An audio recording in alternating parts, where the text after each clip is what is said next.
खवासा की धरती पर और हमारे पूर्वजों ने जब खेती बाड़ी का विकास किया, अनाज उगाने का शुरुआत किया, उस जमाने से चले आ रहे प्रकृति उत्सव, फसली उत्सव भी कह सकते हैं, अखाड़ तीज के दिन हमने एक नई शुरुआत करने का निर्णय लिया।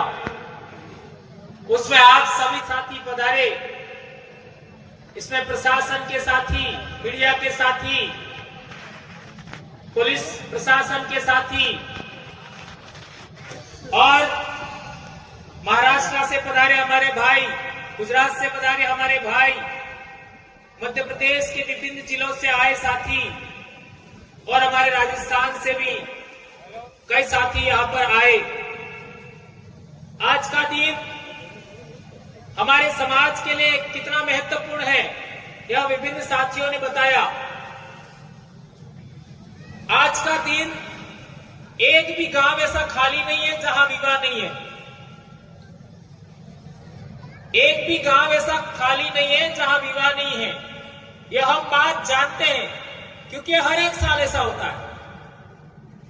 और आज के दिन में एक भी घर ऐसा खाली नहीं है जहां खेती बाड़ी से संबंधित पूजा नहीं होती है, आपका शुरुआत नहीं होती है खेती बाड़ी की। हर एक घर के अंदर ये जरूरी है।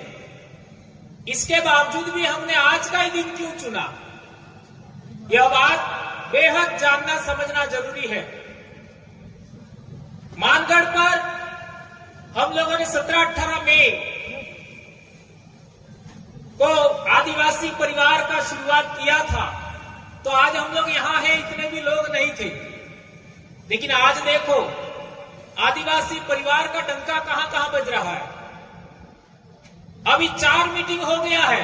आदिवासी परिवार की व्यवस्था के अकॉर्डिंग ही देश भर के सभी संगठनों का अलायंस बन रहा है और 30 संगठनों का अलायंस पूरा हो गया है, 30 संगठनों का। और आने वाले समय में 13 जुलाई को राजस्थान में मीटिंग है। पश्चिमी भारत के जो बचे हुए संगठन हैं उनको भी जोड़ दिया जाएगा। ये आदिवासी परिवार के नेतृत्व में इतना बड़ा काम हो रहा है हमारी आइडियोलॉजी के अनुरूप। उसमें हमने बात रखा कि कोई भी व्यक्ति प्रमुख नहीं होगा, कोई भी अध्यक्ष नहीं होगा, सब अपने अपने संगठनों को जिंदा रखना है, किसी को भी खत्म नहीं करना है। हाँ, हम एक जगह एक जाजा पर बैठेंगे, कोई प्रमुख नहीं होगा। उस बात को एक्सेप्ट किया गया। जिस तरीके की आदिवासी परिवार की व्यवस्था है, आदिवासी परिवार कोई संगठन नहीं है, इसका कोई अध्यक्ष नहीं है, उसमें जो व्यवस्थाएं हैं वही बात हम लोगों दूसरे लोगों के सामने साझा किया और उन लोगों ने इस बात को एक्सेप्ट किया, माना। तो इसी तरीके की बातें हम लोग पूरे देश भर में हमारे समाज के लोग हैं, इसको एक्सेप्ट कर रहे हैं, स्वीकार कर रहे हैं और आगे बढ़ रहे हैं। इसके लिए जिम्मेदार या फिर आप सबका योगदान रहा है। भील आदिवासियों का इतना बड़ा कार्यक्रम पूरे इलाके में पिछले 10 साल में हुए। अभी 17 मई को हमारे 10 साल पूरे हो जाएंगे। लेकिन इस बीच में हमने बहुत सारी ऐसी बातें भी देखी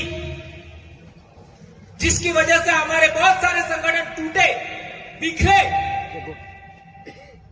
और उसके बड़े बड़े कारण क्या रहे वो आप सब जानते हो, आपसे बेहतर कौन जानता है।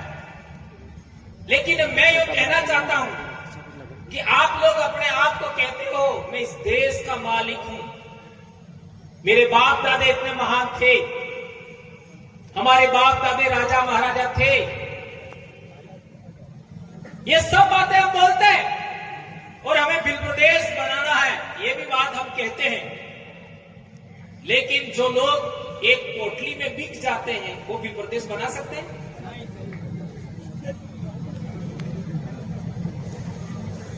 यहाँ पर जो बैठे हो एक पोटली में बिकने वाले कौन हो? कौन कौन हाथ ऊंचा करो, एक भी नहीं खड़ा करेगा। लेकिन हकीकत क्या है, ये बात समझना जरूरी है। और 5,000 में बिकने वाले कितने हैं? तो एक भी हाथ ऊंचा नहीं करेगा। हकीकत क्या है? तुम वो महान लोग हो कि हमारे राजस्थान में भी तुमने लेटर पैड चलाया। दक्षिणी राजस्थान के लोग अंग्रेजों के गुलाम नहीं बने, मुगलों के गुलाम नहीं बने, रजवाड़ों के गुलाम नहीं बने, तो तुम्हारे लेटर पैड से डर जाएंगे क्या? टाई टाई फिश हुआ कि नहीं हुआ? मेरे कहने का मतलब यह है, हमारे पास एक विजन होना चाहिए, एक उद्देश्य होना चाहिए, हम क्यों काम कर रहे हैं, ये बात जानना समझना जरूरी है। कई लोग तो धर्म को लेकर के इतने सेंसिटिव है कि धर्म से ही रोटियां मिलती है। ऐसा हर एक धर्म का मालिक आदिवासी नहीं है, कोई और है, गैर आदिवासी है, फिर भी मारे जा रहे हैं।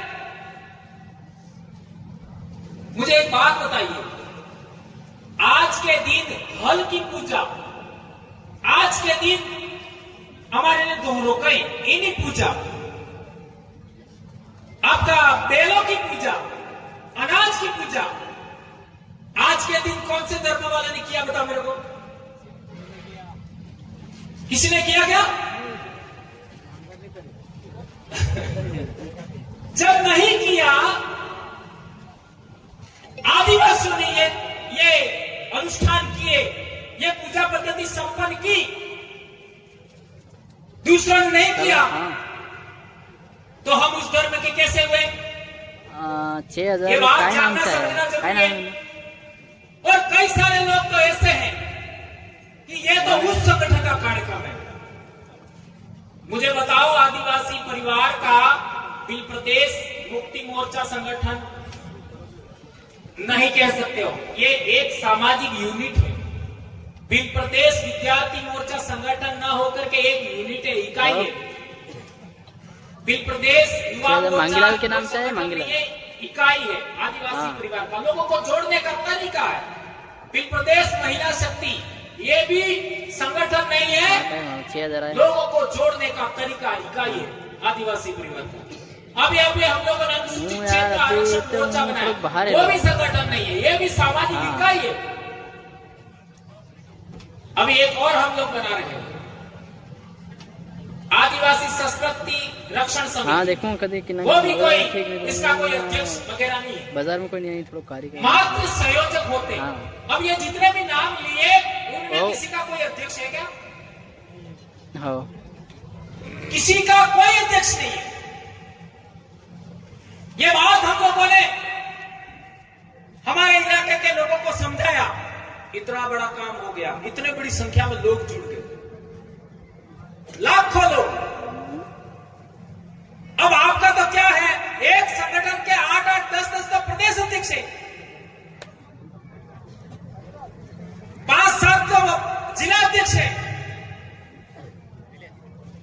अध्यक्षीय प्रणाली आदिवासियों के लिए घातक है, ये बात नोट कर लीजिए।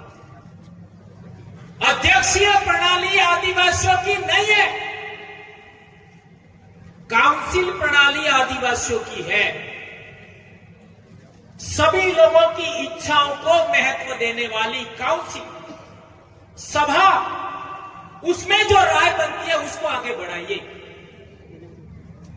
और आपके मध्य प्रदेश में तो ऐसी भी बातें हमको सुनने मिलती है, कहां आदिवासी लिखा है, हम तो जनजाति है, आदिवासी है ही नहीं, ऐसे भी कई लोग तो बोल देते हैं। अब सवाल पैदा होता है कि क्या आपने 5 जनवरी 2011 का सुप्रीम कोर्ट का जजमेंट पढ़ा? उसके अंदर क्या लिखा है? ये जजमेंट लाया हूं, इसके अंदर देख लीजिए।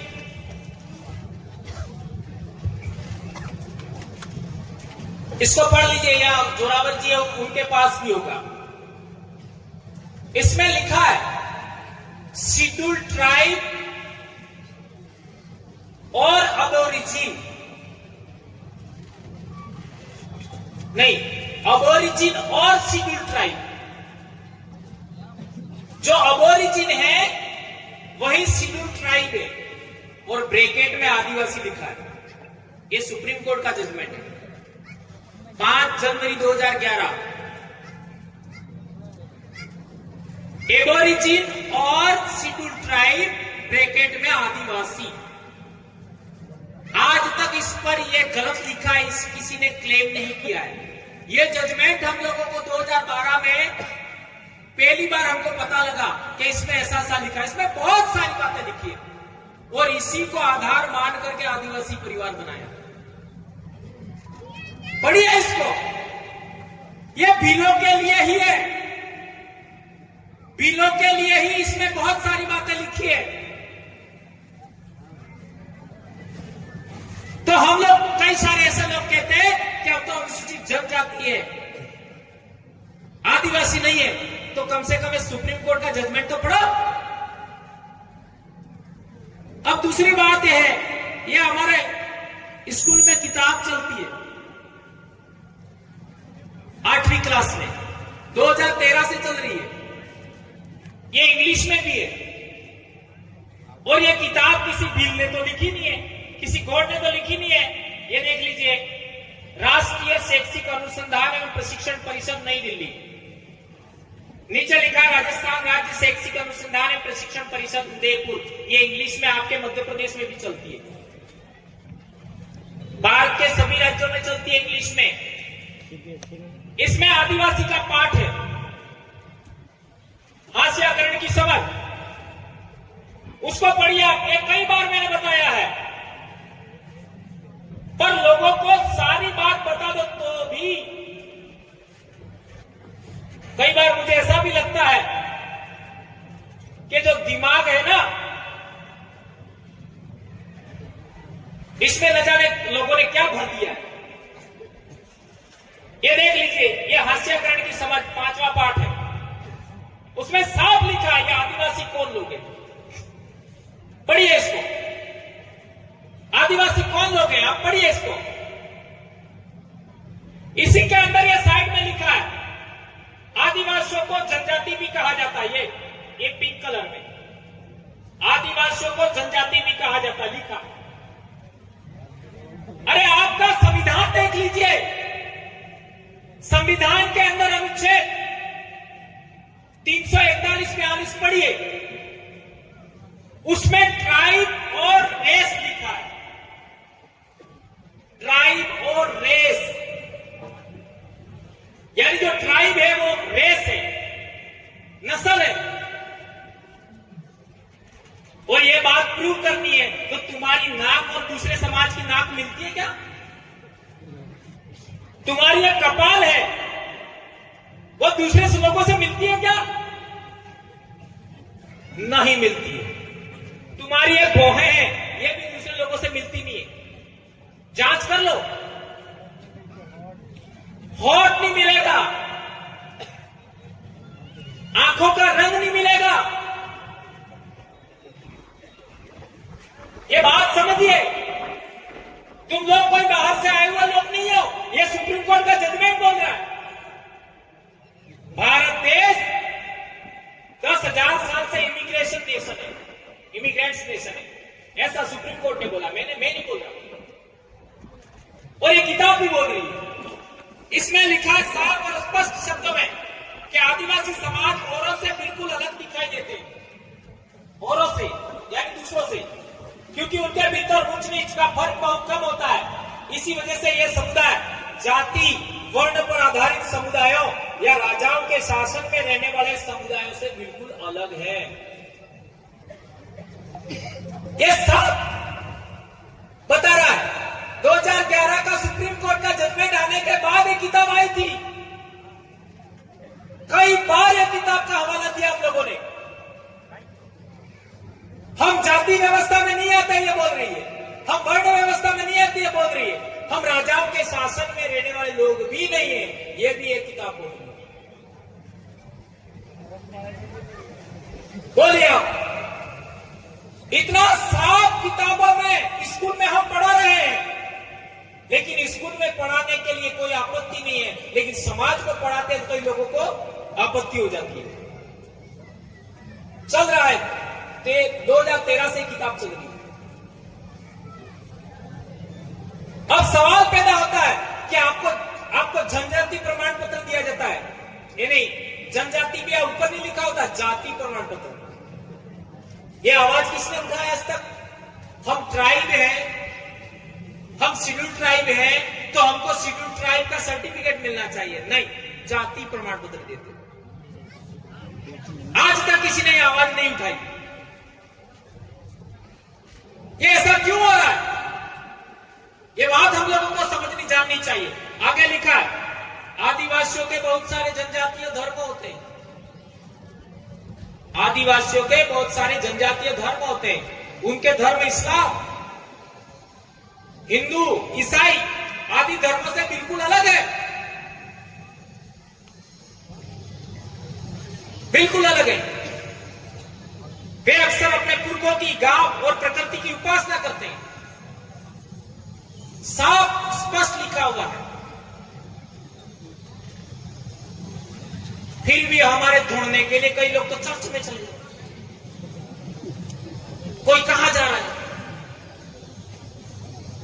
और मैं कई कड़े लहजों में बोल चुका हूं, लेकिन किसी की भावना आहत नहीं करना चाहता। कोई भी धर्म आपका नहीं है। आपकी बहुत सारी बातें दूसरों ने लेकर के अपने धर्म खड़े किए हैं। ये बात जाननी समझनी जरूरी है।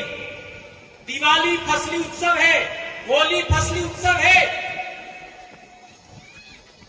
वाड़ी जवारा फसली उत्सव है, और ये हमारे बाप दादाओं की देन है। अखातीज फसली उत्सव है, ये हमारे बाप दादाओं की देन है, किसी धर्म का नहीं है। उन लोगों ने कथा कहानियां बना करके हमसे छीना है। हमारी ओरिजिनल संस्कृति, भारत भूमि की ओरिजिनल संस्कृति हमको समझना पड़ेगा। ये जितने भी देव स्थानक हैं, जितने भी देवी देवता हैं, उसमें भी बहुत सारे देवी देवता हमारे पूर्वज हैं। इनको भी हमें समझना पड़ेगा। लेकिन इतनी सारी बातें आज रखने का समय नहीं है। एक और किताब था, ये वाला 9th क्लास में चलता है, 9वीं क्लास में हमारे राजस्थान में। उसमें साफ लिखा है, ये भील विद्रोह नाम का चैप्टर है, जिसको पिछले दिनों आप लोगों ने देखा होगा। एक व्यक्ति ने उसको हटाने की बात किया था, मानगढ़ के बारे में उसने रेफरेंस दिया है। तो ये पार्ट है भील विद्रोह, देख सकते हो। इसके अंदर आप पूरा पढ़िए इस चैप्टर को, सब कुछ लिखा हुआ है जो आप जानना चाहते हैं। भील मूलतः शांति प्रिय